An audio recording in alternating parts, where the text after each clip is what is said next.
ರಾಜ್ಯದಲ್ಲಿ ಬೀಳ್ತಾ ಇರುವಂತಹ ಮಳೆ ಊರೂರಲ್ಲೂ ಜಲಪ್ರಳಯ ಸೃಷ್ಟಿಸ್ತಾ ಇದೆ. ಒಂದು ವಾರ ತಣ್ಣಗಾದ್ರೆ 15 ದಿನ ಬಿಟ್ಟೂ ಬಿಡದೆ ಮಳೆ ಸುರಿತಾ ಇದೆ. ಮಾಘ ಮಳೆಯ ಅಬ್ಬರಕ್ಕೆ ಜನರ ಬದುಕು ನೀರಾಬಟ್ಟೆಯಾಗಿದೆ.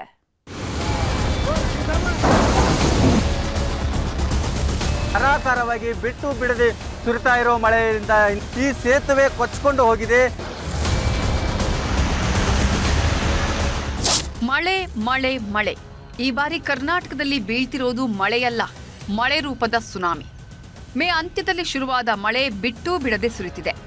2 ದಿನ ರೆಸ್ಟ್ ಕೊಟ್ರೆ 1 ವಾರ ಅಲ್ಲೋಲ ಕಲ್ಲೋಲ ಸೃಷ್ಟಿಸ್ತಿದೆ. ಉತ್ತರ ಕರ್ನಾಟಕದಲ್ಲಂತೂ ಈ ಬಾರಿ ನೂರಾರು ಊರುಗಳು ಮುಳುಗಿ ಏಳ್ತಿವೆ. ಮಳೆ ಶಾಂತವಾಯಿತು ಅಂತ ಜನ ನಿಟ್ಟುಸಿರು ಬಿಡೋ ಹೊತ್ತಲ್ಲೇ ಮತ್ತೆ ವರುಣದೇವನ ಪ್ರಲಾಪ ಶುರುವಾಗ್ತಿದೆ. ಹೀಗಾಗಿ ಬೆಳೆಗಳೆಲ್ಲ ಸರ್ವನಾಶವಾಗಿದ್ದು ಲಕ್ಷಾಂತರ ಜನರ ಬದುಕು ಬೀದಿಗೆ ಬಂದು ನಿಂತಿದೆ.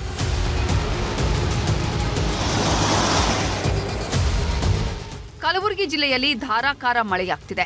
ಕಳೆದ ರಾತ್ರಿ ಸುರಿದ ಮಳೆಗೆ ಅಫ್ಜಲ್ಪುರ ತಾಲೂಕಿನ ಮಣ್ಣೂರ ಕರಜಗಿ ರಸ್ತೆ ಸಂಪರ್ಕವೇ ಬಂದ್ ಆಗಿದೆ. ಕಿರುಹಳ್ಳ ಹುಚ್ಚೆದ್ದು ಹರಿತಿದ್ದು ನೀರಿನ ರಭಸಕ್ಕೆ ಡಾಂಬರ್ ರಸ್ತೆ ಸರ್ವನಾಶವಾಗಿದೆ. ಹೀಗಾಗಿ 3-4 ಗ್ರಾಮದ ಜನ ಪರದಾಡ್ತಿದ್ದಾರೆ.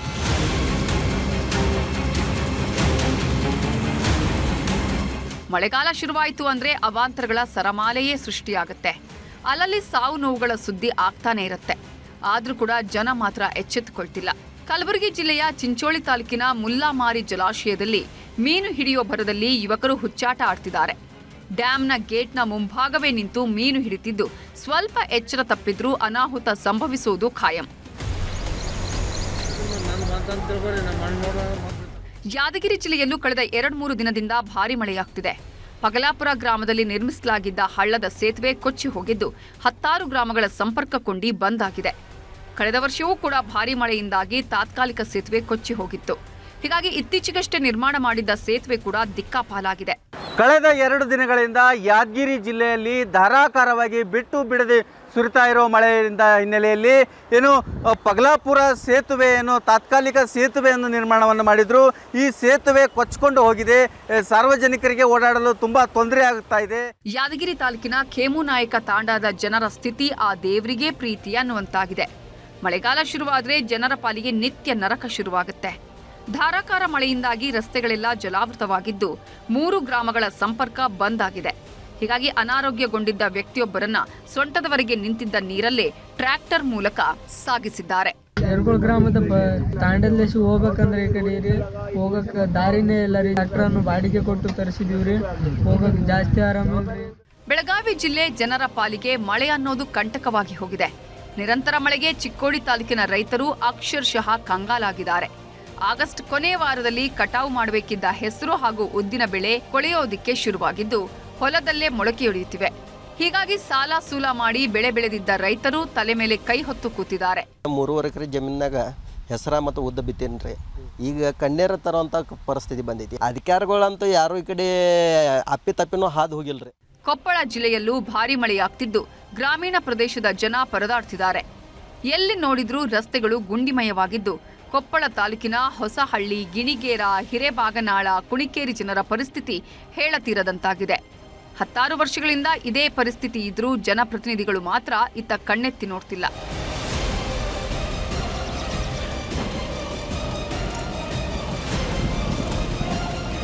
ಬೀದರ್ ಜಿಲ್ಲೆಯಲ್ಲೂ ವರುಣದೇವ 10 ಅವಾಂತರ ಸೃಷ್ಟಿಸಿದ್ದಾನೆ.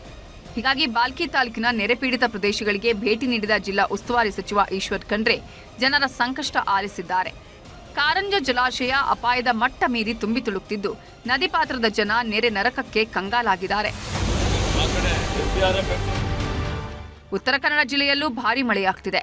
ಹೊನ್ನಾವರದಲ್ಲಿ ಪ್ರವಾಹದ ಪರಿಸ್ಥಿತಿ ನಿರ್ಮಾಣವಾಗಿದ್ದು ನೆರೆ ಸಂಕಷ್ಟ ಎದುರಿಸುವುದಕ್ಕೆ ಉತ್ತರ ಕನ್ನಡ ಜಿಲ್ಲಾಡಳಿತ ಸರ್ವ ಸನ್ನದ್ಧವಾಗಿದೆ. ಇನ್ನು ಕುಮಟಾ ತಾಲೂಕಿನ ಗೋಕರ್ಣ, ಮಾದನಗೇರಿಯಲ್ಲೂ ಭಾರೀ ಮಳೆ ಸುರಿತಿದೆ. ಇದರ ಪರಿಣಾಮ ಹಲವು ವಾಣಿಜ್ಯ ಮಳಿಗೆಗಳಿಗೆ ನೀರು ನುಗ್ಗಿದ್ದು ರಾಜ್ಯ ಹೆದ್ದಾರಿ ಜಲಾವೃತವಾಗಿದೆ. ಹೀಗಾಗಿ ವಾಹನ ಸವಾರರು ಪರದಾಡ್ತಿದ್ದಾರೆ.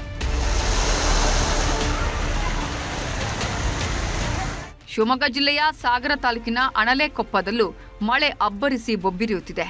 ಇದರ ಪರಿಣಾಮ ಮನೆ ಗೋಡೆಯೊಂದು ಕುಸಿದು ಬಿದ್ದಿದ್ದು ಮನೆಯಲ್ಲಿದ್ದವರು ಗ್ರೇಟ್ ಎಸ್ಕೇಪ್ ಆಗಿದ್ದಾರೆ. ಊರೂರಲ್ಲೂ ಮಳೆ, ಕಣ್ಣೆತ್ತಿ ನೋಡ್ತಿಲ್ಲ ಸಚಿವರು. ಕಳೆದ 3 ತಿಂಗಳಿಂದ ಕರ್ನಾಟಕದಲ್ಲಿ ಭಾರೀ ಮಳೆ ಸುರಿತಿದೆ. ನೆರೆ ಹೊಡೆತಕ್ಕೆ ನೂರಾರು ಹಳ್ಳಿಗಳು ಮುಳುಗಿ ಏಳ್ತಿವೆ. ರೈತರ ಬೆಳೆಗಳೆಲ್ಲ ಸರ್ವನಾಶವಾಗಿದ್ದು ಮನೆ ಮಠ ಕಳ್ಕೊಂಡವರು ಕಣ್ಣೀರಿಡ್ತಿದ್ದಾರೆ. ಹೀಗಾಗಿ ಜನರ ಸಂಕಷ್ಟ ಆಲಿಸಬೇಕಿದ್ದ ಉಸ್ತುವಾರಿ ಸಚಿವರು ಮಾತ್ರ ತಮ್ಮ ಜಿಲ್ಲೆಗಳತ್ತ ಕಣ್ಣೆತ್ತಿ ನೋಡ್ತಿಲ್ಲ. ದಕ್ಷಿಣ ಕನ್ನಡ ಜಿಲ್ಲೆಯತ್ತ ಸುಳಿತಿಲ್ಲ ಮಿನಿಸ್ಟರ್. ದಕ್ಷಿಣ ಕನ್ನಡ ಜಿಲ್ಲೆಯಲ್ಲಿ ವರುಣ ಸೃಷ್ಟಿಸಿರೋ ಅವಾಂತರಗಳು ಒಂದೆರಡಲ್ಲ, ಊರೂರುಗಳೇ ತೇಲಾಡಿ ಹೋಗಿವೆ. ಆದರೂ ಕೂಡ ಉಸ್ತುವಾರಿ ಸಚಿವ ದಿನೇಶ್ ಗುಂಡೂರಾವ್ ಇತ್ತ ಕಣ್ಣೆತ್ತಿ ನೋಡಿಲ್ಲ. ದಕ್ಷಿಣ ಕನ್ನಡ ಜಿಲ್ಲೆಯಲ್ಲಿ ಏನೆಲ್ಲ ಅನಾಹುತಗಳಾಗಿವೆ ಅಂತ ನೋಡೋದಾದ್ರೆ, ಅಂದಾಜು 37 ಹೆಕ್ಟೇರ್ ಬೆಳೆ ನಾಶವಾಗಿದೆ. 154 ಮನೆಗಳು ಸಂಪೂರ್ಣ ನೆಲಕಚ್ಚಿವೆ. ಹಾಗೆ 1457 ಮನೆಗಳಿಗೆ ಭಾಗಶಃ ಹಾನಿಯಾಗಿದ್ದು 6 ಜನ ಸಾವನ್ನಪ್ಪಿದ್ರೆ 31 ಪಶುಗಳು ಬಲಿಯಾಗಿವೆ. 7767 ವಿದ್ಯುತ್ ಕಂಬಗಳಿಗೆ ಹಾನಿಯಾಗಿದೆ. 388 ಕಿಲೋಮೀಟರ್ ವಿದ್ಯುತ್ ತಂತಿ ಸರ್ವನಾಶವಾಗಿದೆ. 32 ಸೇತುವೆ, 14 ಕಿಲೋಮೀಟರ್ ಹೆದ್ದಾರಿಗೂ ಹಾನಿಯಾಗಿದ್ದು ಒಟ್ಟು 300 ಕಿಲೋಮೀಟರ್ ದೂರದ ರಸ್ತೆ ಕೊಚ್ಚಿ ಹೋಗಿದೆ. ಕೊಪ್ಪಳದತ್ತ ಕಣ್ಣೆತ್ತಿ ನೋಡಿಲ್ಲ ಶಿವರಾಜ್ ತಂಗಡಗಿ. ಕೊಪ್ಪಳದಲ್ಲೂ ಭಾರೀ ಮಳೆಯಾಗಿದ್ದು ರೈತರ ಬದುಕು ಅತಂತ್ರಕ್ಕೀಡಾಗಿದೆ. ಹೊಲ ಗದ್ದೆಗಳೆಲ್ಲ ಸರ್ವನಾಶವಾಗಿದ್ದರಿಂದ ಸರ್ಕಾರದ ಕಡೆ ಪರಿಹಾರಕ್ಕಾಗಿ ಕೈಚಾಚಿ ನಿಂತಿದ್ದಾರೆ. ಆದರೆ ಜನರಿಗೆ ಧೈರ್ಯ ಹೇಳಬೇಕಿದ್ದ ಉಸ್ತುವಾರಿ ಸಚಿವ ಶಿವರಾಜ್ ತಂಗಡಗಿ ಮಾತ್ರ ಇತ್ತ ಕಣ್ಣೆತ್ತಿಯೂ ನೋಡಿಲ್ಲ. ಇನ್ನು ಕೊಪ್ಪಳದಲ್ಲಿ ಏನೆಲ್ಲ ಹಾನಿಯಾಗಿದೆ ಅಂತ ನೋಡೋದಾದ್ರೆ, 164 ಹೆಕ್ಟೇರ್ ಪ್ರದೇಶದಲ್ಲಿ ಬೆಳೆದ ಬೆಳೆ ಸಂಪೂರ್ಣ ಹಾಳಾಗಿದ್ದು ಮೆಕ್ಕೆಜೋಳ, ಹೆಸರು ಬೆಳೆ ನೆಲಕಚ್ಚಿ ಹೋಗಿದೆ. ಹೀಗಾಗಿ ಪರಿಹಾರ ಕೊಡಲು ಸರ್ಕಾರಕ್ಕೆ ವರದಿ ಸಲ್ಲಿಸಿದ್ದಾರೆ. ರಾಯಚೂರಲ್ಲೂ ಕಾಣಿಸ್ತಿಲ್ಲ ಉಸ್ತುವಾರಿ ಸಚಿವರು. ಉತ್ತರ ಕರ್ನಾಟಕದಲ್ಲಿ ಈ ಬಾರಿ ವರುಣದೇವ ಅಲ್ಲೋಲ ಕಲ್ಲೋಲವನ್ನೇ ಸೃಷ್ಟಿಸಿದ್ದಾನೆ. ರಾಯಚೂರಲ್ಲೂ ಭಾರೀ ಮಳೆಯಾಗಿದ್ದು ಜನ ಕಂಗಾಲಾಗಿದ್ದಾರೆ. ಆದರೆ ಉಸ್ತುವಾರಿ ಸಚಿವ ಡಾಕ್ಟರ್ ಶರಣಪ್ರಕಾಶ್ ಪಾಟೀಲ್ ಮಾತ್ರ ಜನರ ಸಂಕಷ್ಟ ಆಲಿಸೋ ಕೆಲಸ ಮಾಡಿಲ್ಲ. ಹಾಗಾದರೆ ರಾಯಚೂರು ಜಿಲ್ಲೆಯಲ್ಲಿ ಏನೆಲ್ಲ ನಷ್ಟವಾಗಿದೆ ಅಂತ ನೋಡೋದಾದ್ರೆ, ರಾಯಚೂರು ಜಿಲ್ಲೆಯಲ್ಲೂ ಒಟ್ಟು 50,000 ಹೆಕ್ಟೇರ್ ಹತ್ತಿ ಬೆಳೆ ನೆಲಕಚ್ಚಿದೆ. 50,000 ಹೆಕ್ಟೇರ್ ತೊಗರಿ ಬೆಳೆಯೂ ಸರ್ವನಾಶವಾಗಿದೆ. ಇಷ್ಟೇ ಅಲ್ಲ, 5,000 ಎಕರೆ ತೋಟಗಾರಿಕಾ ಬೆಳೆ ಕೂಡ ಮಳೆಗೆ ಹಾಳಾಗಿದೆ. ಇದರ ಜೊತೆಗೆ ನದಿ ಪಕ್ಕದ 5,000 ಎಕರೆ ಭತ್ತದ ಬೆಳೆಗೂ ಹಾನಿಯಾಗಿದ್ದು 150ಕ್ಕೂ ಹೆಚ್ಚು ಮನೆಗಳಿಗೆ ಹಾನಿಯಾಗಿದೆ. ಕಲಬುರಗಿಯಲ್ಲೂ ಕೇಳೋರಿಲ್ಲ ಜನರ ಗೋಳು. ಕಲಬುರಗಿಯಲ್ಲೂ ವರುಣ ಸೃಷ್ಟಿಸಿರೋ ಅವಾಂತರಗಳು ಒಂದೆರಡಲ್ಲ. 100 ಎಕರೆಯಲ್ಲಿ ಬೆಳೆದ ಬೆಳೆ ನೆಲಕಚ್ಚಿ ಹೋಗಿದ್ದು ಮನೆಗಳು ಕೂಡ ಹಾನಿಯಾಗಿವೆ. ಆದರೆ ಜನರ ಸಮಸ್ಯೆ ಆಲಿಸಬೇಕಿದ್ದ ಉಸ್ತುವಾರಿ ಸಚಿವ ಪ್ರಿಯಾಂಕ್ ಖರ್ಗೆ ಮಾತ್ರ ಇತ್ತ ಕಣ್ಣೆತ್ತಿಯೂ ನೋಡ್ತಿಲ್ಲ.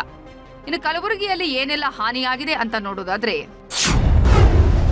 ಸೋಯಾ, ಉದ್ದು, ಹತ್ತಿ, ಹೆಸರು, ಶೇಂಗಾ ಬೆಳೆ ನಾಶವಾಗಿದ್ದು ಚಿಂಚೋಳಿ, ಚಿತ್ತಾಪುರ, ಅಫ್ಜಲ್ಪುರದಲ್ಲಿ ಭಾರೀ ಪ್ರಮಾಣದ ಬೆಳೆ ಹಾನಿಯಾಗಿದೆ. 50ಕ್ಕೂ ಅಧಿಕ ಮನೆಗಳು ನೆಲಕಚ್ಚಿದೆ. ಜನರ ಸಂಕಷ್ಟ ಆಲಿಸಬೇಕಿದ್ದ ಸಚಿವರು ಈ ಕಡೆ ಸುಳಿಯೋ ಮನಸ್ಸು ಮಾಡಿಲ್ಲ. ಕೊನೆ ಪಕ್ಷ ಬೆಳೆ ನಷ್ಟದ ಸರ್ವೆಯನ್ನೂ ಮಾಡಿಸೋ ಕೆಲಸ ಕೂಡ ಆಗ್ತಿಲ್ಲ. ಚಿಕ್ಕಮಗಳೂರಲ್ಲಿ ಸಚಿವ ಜಾರ್ಜ್ ಸಂಚಾರ. ಮಲೆನಾಡು ಚಿಕ್ಕಮಗಳೂರಲ್ಲಂತೂ ಮಳೆ ಸುನಾಮಿಯೇ ಎದ್ದಿದೆ. ಬಿಟ್ಟು ಬಿಡದೆ ಭಾರೀ ಮಳೆಯಾಗ್ತಿದ್ದು ಸಾಲು ಸಾಲು ಅವಾಂತರಗಳು ಸೃಷ್ಟಿಯಾಗಿವೆ. ಹೀಗಾಗಿ ಚಿಕ್ಕಮಗಳೂರಿಗೆ ಎಂಟ್ರಿ ಕೊಟ್ಟ ಉಸ್ತುವಾರಿ ಸಚಿವ ಕೆಜೆ ಜಾರ್ಜ್ ನೆರೆ ಪೀಡಿತ ಪ್ರದೇಶದಲ್ಲಿ ಪರಿಶೀಲನೆ ನಡೆಸಿದ್ದಾರೆ. ಇನ್ನು ಚಿಕ್ಕಮಗಳೂರಲ್ಲಿ ಆಗಿರೋ ಹಾನಿ ಬಗ್ಗೆ ನೋಡೋದಾದ್ರೆ, ಚಿಕ್ಕಮಗಳೂರಲ್ಲಿ 10 ಹೆಕ್ಟೇರ್ ಬೆಳೆ ಹಾನಿಯಾಗಿದೆ. 24.5 ಕಿಲೋಮೀಟರ್ ರಸ್ತೆ ಕೊಚ್ಚಿ ಹೋದ ಪರಿಣಾಮ 37 ಕೋಟಿ ನಷ್ಟವಾಗಿದೆ. ಹಾಗೆಯೇ ಜಿಲ್ಲಾ ಪಂಚಾಯತ್ಗೆ ಸೇರಿದ 471 ಕಿಲೋಮೀಟರ್ ರಸ್ತೆಗೂ ಹಾನಿಯಾಗಿದ್ದು 3253 ವಿದ್ಯುತ್ ಕಂಬಗಳು ಧರಾಶಾಹಿಯಾಗಿವೆ. ಜೊತೆಗೆ 53 ಮನೆಗಳು ಕೂಡ ನೆಲಕಚ್ಚಿವೆ. ಒಟ್ನಲ್ಲಿ ರಾಜ್ಯದಲ್ಲಿ ಬಿಟ್ಟು ಬಿಡದೆ ಸುರಿತಿರೋ ಮಳೆ ಜನರ ಬದುಕನ್ನ ನೀರಾಬಟ್ಟೆ ಮಾಡ್ತಿರೋದು ಮಾತ್ರ ಸುಳ್ಳಲ್ಲ. Bureau report, news 18.